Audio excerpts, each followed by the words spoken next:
All right, guys, so today we're going to go over in a previous video I'd mentioned if your centrifugal switch fails in the motor, we have a new method of proving airflow or proving motor rotation.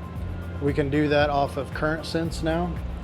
And a lot of the ovens starting back in 2016, F version and newer, are already set up with a current sensor, but they're not actively using the current sense to control the call for heat signal. That's still controlled with a centrifugal switch, but you can update the software in the controls or replace the controls with the newer software, and then you can install basically a bypass wire in the control box, and that'll allow you to take the centrifugal switch out of the circuit. So the centrifugal switch in the main motor is a non-serviceable part. You can see it's this safety switch in here.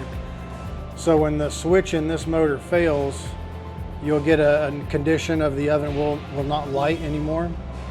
And the reason is because that's what controls power to the ignition module. But with the current sensor in there, what we can do is we can actually use the current draw of the motor. The controller can detect that, and it can control the call for heat based on that current. So we do have a range or a threshold there that if it's above or below that range, it will turn the call for heat off, still for safety reasons. But yet anything in that range, it will run. So in the event that you have a motor that fails, or the switch that fails, instead of having to replace the entire motor for the switch, now you can just update the software and the controllers, and I'm going to show you where we can install this wire. So basically, if we look at the, this is going to be terminal strip 2 here. So it's on the left side, it's going to be the 5th terminal down. On this particular schematic, it's labeled as a 40 white high temp wire.